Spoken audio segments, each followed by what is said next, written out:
mo dúpẹ́ ọpẹ́ mi ò tán lọ́wọ́ ọba tó rán mi níṣẹ́. Ológundúdú mo dé tariwo mo wọ̀lú tọ̀kọ̀tọ̀kọ̀. mo dúpẹ́ lọ́wọ́ ọba tó dá mi. adúró gbẹ̀ngbẹ̀ng lẹ́yìn aṣòótọ́.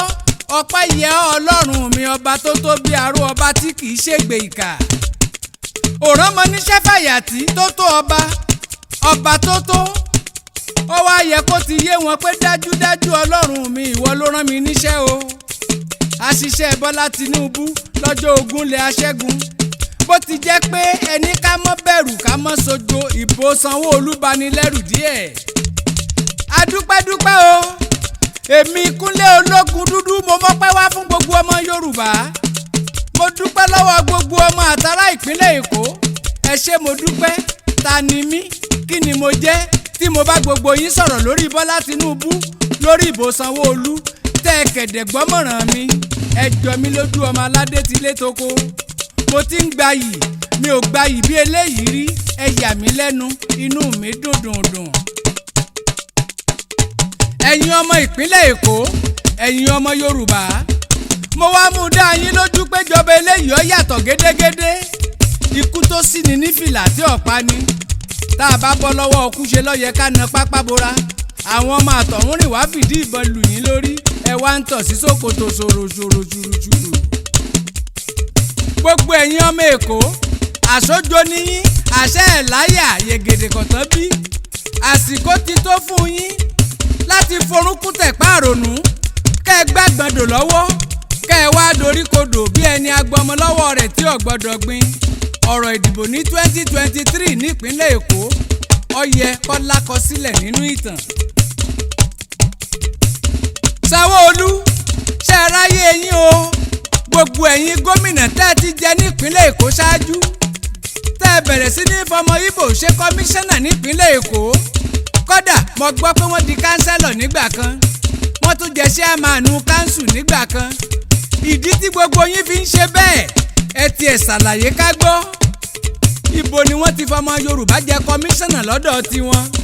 ohun tẹ́ ẹ rí lọ́jà tẹ́ ẹ fi sọ dìdìrín kalẹ̀ ni mi ò mọ̀. Aṣíwájú Bọ́lá Tinubu ẹ kìlọ̀ fún Sanwó-Olú ọba Akínolú ọba Ọjọ́rá gbogbo ẹ̀yin ìgbìmọ̀ lọ́balọ́ba nípínlẹ̀ Èkó ẹ kìlọ̀ fún Babájídé Sanwó-Olú o. tí Sanwó-Olú bá fún ọmọ Yíbò ní àpọ́ńtímẹ́ǹtì nínú ìjọba tuntun rẹ̀ tó dé. a fi kánkánná a fi kòǹkòló gbá kòǹkòló.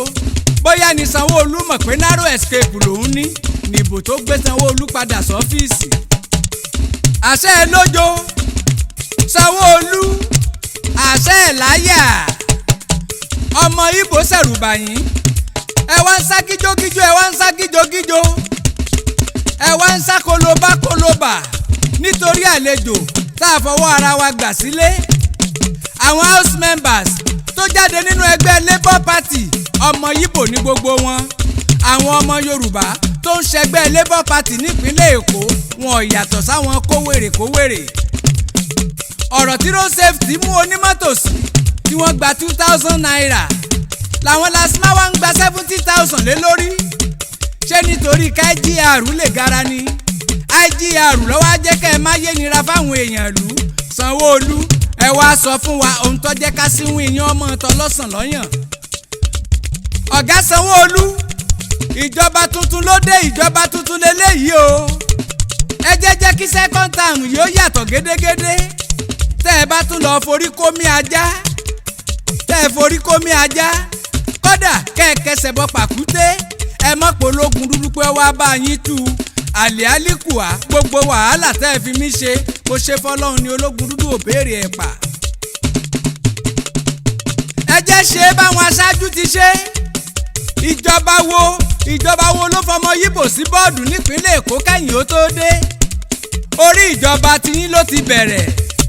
ẹ̀yin lẹ fààyè gbọ́mọ Yíbò tó bí eléyìí tí wọ́n fi dígí àlọ́yè tí wọ́n tan gbòkálẹ̀ tí wọ́n rúwé yáyá. gbogbo ọba aládé dákẹ́ àwọn kábíyèsí ń wò ṣú bí orí ẹran wọn ò lè sọ nǹkan kan. àwọn olóṣèlú fẹ́ fọ̀pínlẹ̀ Èkó mọ́ yín lórí gbogbo ọba aládé dákẹ́ ojú yín fẹ́ dojú ẹni arọ̀ lóyè. ẹ̀yin ọba aládé nípínlẹ̀ Èkó àtẹ̀yin olóṣèlú ìlú ń retí o, àwa ń retí o, ìlú ń retí, gbogbo ará ìpínlẹ̀ Èkó ń retí ohun tẹ́ ẹ fẹ́ ṣe lórí gbogbo ọ̀rọ̀ ọmọ Ìgbò tí wọ́n ti pinnu láti balẹ̀ yìí jẹ́. Sanwó-Olú àti ẹ̀tún gbọ́ pé wọ́n ní níbì kan wọ́n fẹ́ fọmọ Ìgbò jọba. Sanwó-Olú, ọ̀rọ̀ kan tó ń bẹ, àtúnṣe yẹ kó wáyé lórí ọ̀rọ̀ àwọn ọmọ agbèrò tí wọ́n ń dá gbogbo ọlọ́kọ̀ ní gbèsè. Tìgbéraga kọ́, tẹnu kọ́ tètè bọ̀ nìkọ́, ọlá Olúwa ni. Ológundúdú mo gbìyànjú lórí ọ̀rọ̀ Yorùbá, tólúwa bá fún mi lágbára n ó kọ̀ntínú orin ogun fọ́mọ aládé ti lé toko.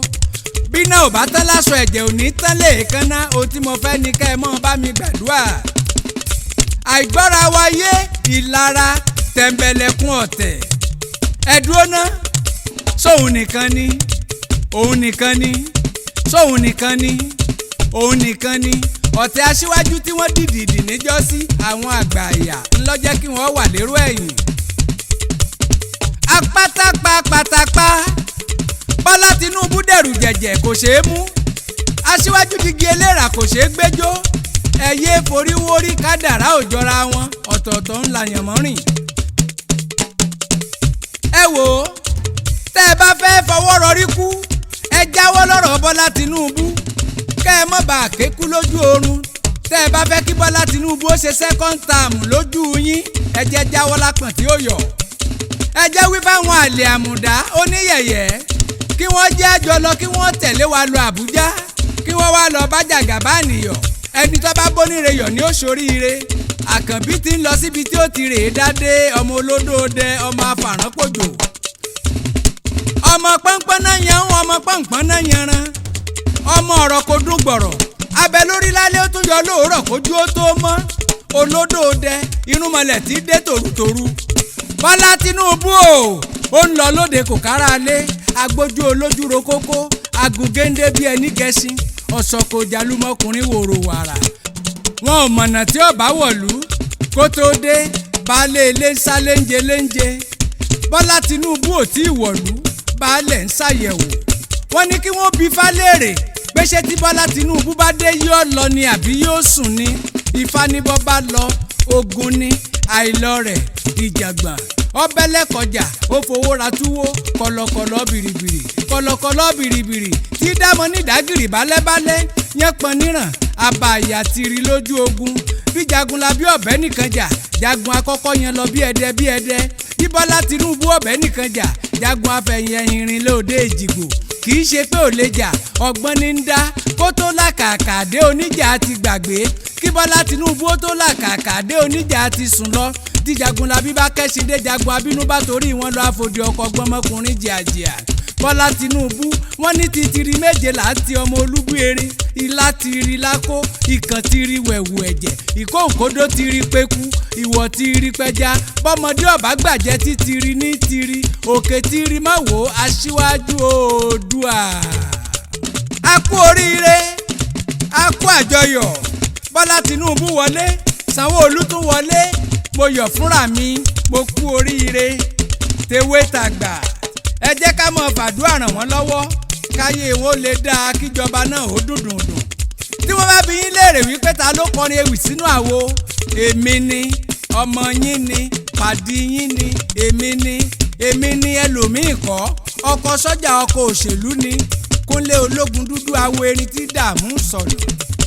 Nọ́mbà mi rèé, nọ́mbà Kunle Ologundudu rèé o, 091 51 52 53 54.